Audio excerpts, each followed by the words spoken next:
মহা অম্বুবাচীৰ মহাযুগ আৰু ইতিমধ্যে আটক ধুনীয়াকৈ সজাই পৰাই তোলা হৈছে মা কামাখ্যা ধাম যেহেতু আজি নিশা প্ৰবৃত্তিৰ লগে লগে বন্ধ হৈ পৰিব মা কামাখ্যা ধামৰ দুৱাৰ আৰু 3 দিনৰ পিছত অৰ্থাৎ নিবৃত্তিৰ লগে লগে পুনৰ খোল খাব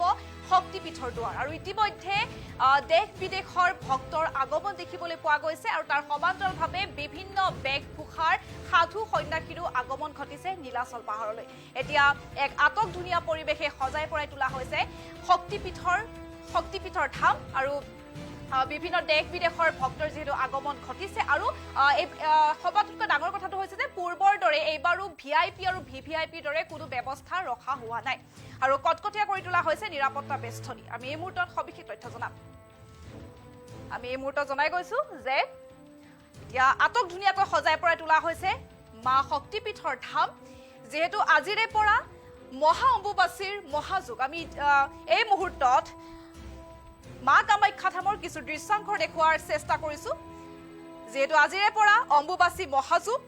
নিশা প্ৰবৃত্তিৰ লগে লগে বন্ধ হ'ব মা কামাখ্যাৰ মন্দিৰৰ মূল দুৱাৰ দেশ বিদেশৰ ভক্তৰে উখল মাখল হৈ পৰিছে এতিয়া নীলাচল পাহাৰ আৰু 3 দিনৰ অন্তত অম্বুবাচী নিবৃত্তি হ'ব 25 জুনত 25 জুনৰ নিশা 12:02:13 ঘটিব নিবৃত্তি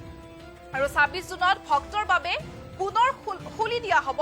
মা কামাখ্যা মন্দিৰৰ দুৱাৰ আৰু অম্বুবাচী মহাযুগ উপলক্ষে কামাখ্যা মন্দিৰলৈ এতিয়া খুদ বৈছে দেশ বিদেশৰ ভক্তৰ সাধু সন্যাসী ভক্তৰে এতিয়া উখল মাখল হৈ পৰিছে নীলাচল পাহাৰ এই 3টা দিন কামাখ্যা মন্দিৰৰ চৌহদতে বাহৰ পাতিব তপ জপ সাধনা কৰিব সাধু সন্যাসীসকলে নিবৃত্তিৰ পিছতে আটায়ে মা কামাখ্যাৰ আশীষ গ্ৰহণ কৰিব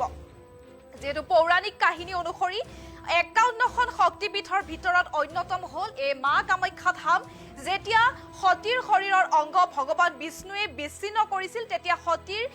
ইউনি এই স্থানতে পৰিছিল সেয়েহে পৃথিৱীৰ ঋতুময় হোৱাৰ সময়ত কামাখ্যা মন্দিৰৰ গুৰুত্ব অধিক আৰু অম্বুবাচীৰ সময়ছোৱাত যিহেতু পৃথিৱী মাতৃয়ে তেওঁৰ বাৰ্ষিক ঋতুচক্ৰ পাৰ কৰে বুলি এক লোকবিশ্বাস আছে আৰু এইবাৰ অম্বুবাচী মেলালৈ 8 লাখ ভক্তৰ সমাগম হোৱাৰ আশা কৰা হৈছে আৰু অম্বুবাচী মেলা সুপৰিচালনা কৰাৰ বাবে কামৰূপ মেট্ৰ প্ৰশাসনে ইতিমধ্যে গ্ৰহণ কৰিছে যথাযথ ব্যৱস্থা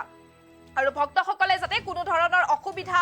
সন্মুখীন হ'বলগীয়া নহয় তাৰ বাবে সকলো প্ৰকাৰৰ প্ৰস্তুতি ইতিমধ্যে সম্পন্ন কৰি তোলা হৈছে আৰু ভিন্ন ধৰণৰ বেশভূষা পৰিধান কৰা বাবা ইতিমধ্যে উপস্থিত হৈছে নীলাচল পাহাৰত যেহেতু আমি এই মুহূৰ্তৰ দৃশ্যাংশ দেখাই গৈছো মা কামাখ্যা ধামৰ আজিৰে পৰা মহা অম্বুবাচীৰ যেহেতু মহাযুগ আৰু আজি নিশা প্ৰবৃত্তিৰ লগে লগে বন্ধ হৈ পৰিব মা কামাখ্যা ধামৰ মূল দুৱাৰ দেশ বিদেশৰ ভক্তৰে এতিয়া উখল মাখল হৈ পৰা দেখিবলৈ পোৱা গৈছে সমগ্ৰ নীলাচল পাহাৰ আৰু 3 দিনৰ অন্তত অম্বুবাচীৰ নিবৃত্তি হ'ব 25 জুনত 25 জুনৰ নিশা 12:02:13 ঘটিব নিবৃত্তি আৰু 26 জুনত ভক্তৰ বাবে খোলা হ'ব কামাখ্যা মন্দিৰৰ দুৱাৰ আৰু যেহেতু অম্বুবাচীৰ বাবে এতিয়া দেশ বিদেশৰ বহুতো ভক্তৰ সমাগম ঘটা দেখিবলৈ পোৱা গৈছে আৰু বিভিন্ন বেশভূষাৰ বাবাও উপস্থিত হৈছেহি এয়া আমি দেখাই গৈছো যে এয়া বিলাসী বাহনত কেইবাগৰাকীও বাবা কামাখ্যা ধামলৈ তেওঁলোক আহিছে যেহেতু আজিৰে পৰা মহা অম্বুবাচীৰ মহাযুগ আমি এই মুহূৰ্তত কামাখ্যা মন্দিৰৰ কিছু দৃশ্যাংশ দেখুৱাৰ চেষ্টা কৰিছো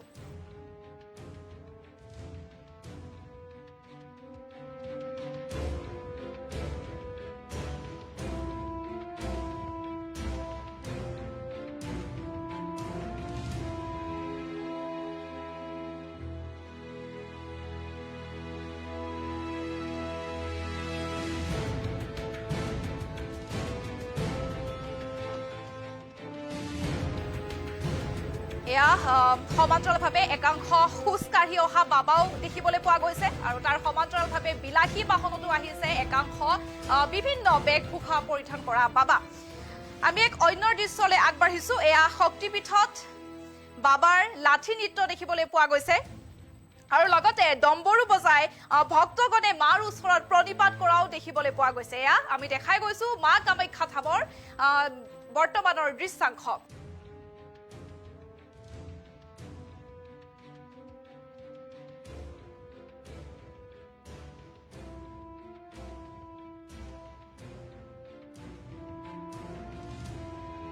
কোনোবাই যদি আহিছে বিলাসী বাহনত আন কোনোবাই আহিছে আকৌ